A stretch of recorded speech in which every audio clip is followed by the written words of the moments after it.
Breaking news చూస్తున్నాం. తెలంగాణ రాష్ట్ర budget సమావేశాల్లో భాగంగా ఈ నెల 11న బీఆర్ఎస్ శాసనసభాపక్ష సమావేశం నిర్వహించనున్నారు. ఈ సమావేశంలో బీఆర్ఎస్ అధినేత తెలంగాణ మాజీ ముఖ్యమంత్రి కేసీఆర్ అధ్యక్షతన కొనసాగుతున్నట్లుగా తెలుస్తుంది. అసెంబ్లీ బడ్జెట్ సమావేశాల్లో అనుసరించాల్సిన వ్యూహంపై ఈ నెల 11న మధ్యాహ్నం 1 గంటకు తెలంగాణ భవన్లో బీఆర్ఎస్ ఎమ్మెల్యేలు, ఎమ్మెల్సీలకు ఆయన దిశానిర్దేశం చేయనున్నారు.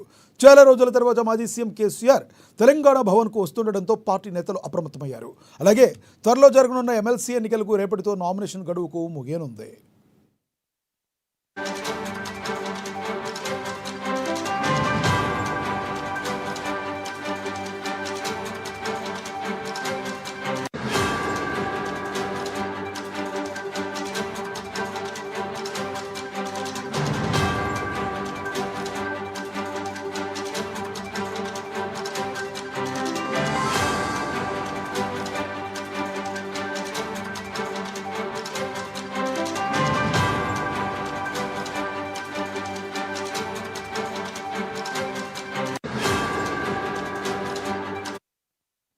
దీంతో ఈ ఎన్నికలపై కూడా ఇప్పటికే కేసీఆర్ ప్రణాళికలు సిద్ధం చేసినట్టుగా తెలుస్తుంది. అయితే 2023 అసెంబ్లీ ఎన్నికల్లో బీఆర్ఎస్కు 38 స్థానాలు చేజిక్కించుకుంది. ఇందులో దాదాపుగా 10 మంది ఎమ్మెల్యేలు ఇప్పటికే పార్టీ మారిపోయారు. ఒక ఎమ్మెల్యే, ఎమ్మెల్సీ స్థానం గెలవాలంటే 21 ఎమ్మెల్యేలు అవసరం. ఈ లెక్క చూసుకుంటే బీఆర్ఎస్ 2 అభ్యర్థులు నిలబెడితే మరో 4 ఎమ్మెల్యేలు అవసరం ఉంటుంది. 2 అభ్యర్థిని నిలబెడితే బీఆర్ఎస్ నుంచి గెలిచిన ఎమ్మెల్యేలందరికీ విప్ జారీ చేయవచ్చునని బీఆర్ఎస్ భావిస్తున్నట్లుగా తెలుస్తుంది. అలాగే ఎన్నికల నిబంధనలు కూడా క్షుణ్ణంగా పరిశీలిస్తుంది. ఏజెంట్కు చూపించి ఎమ్మెల్యేలు ఓటు వేయాల్సిన అవసరం లేనందున ఎలా ముందుకు సాగాలన్న దానిపై వ్యూహాలకు పదును పెడుతున్నట్లుగా సమాచారం.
తెలంగాణ రాష్ట్ర బడ్జెట్లో సమావేశాల్లో భాగంగా ఈ నెల 11న బీఆర్ఎస్ శాసనసభాపక్ష సమావేశం నిర్వహించనున్నారు.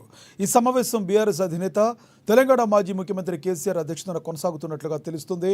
అసెంబ్లీ బడ్జెట్ సమావేశాల్లో అనుసరించాల్సిన వ్యూహంపై ఈ నెల 11న మధ్యాహ్నం 1 గంటకు తెలంగాణ భవన్లో బీఆర్ఎస్ ఎమ్మెల్యేలు, ఎమ్మెల్సీలకు ఆయన దిశానిర్దేశం చేయనున్నారు.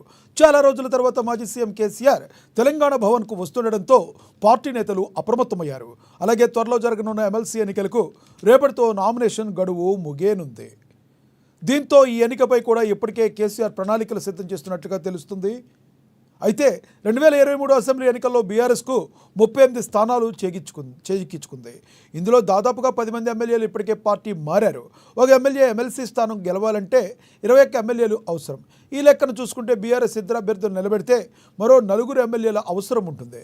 2వ అభ్యర్థిని నిలబెడితే బీఆర్ఎస్ నుంచి గెలిచిన ఎమ్మెల్యేలందరికీ విప్ జారీ చేయవచ్చునని బీఆర్ఎస్ భావిస్తున్నట్లుగా తెలుస్తుంది. అలాగే ఎన్నికల నిబంధనలను కూడా క్షుణ్ణంగా పరిశీలిస్తుంది.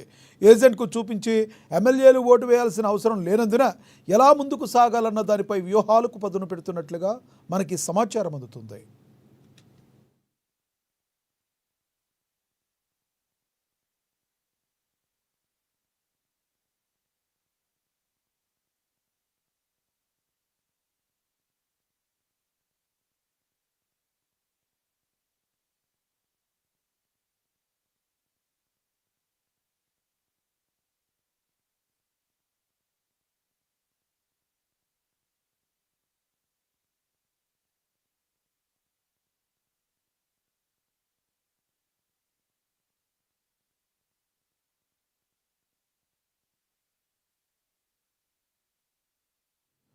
కొమరవెల్లి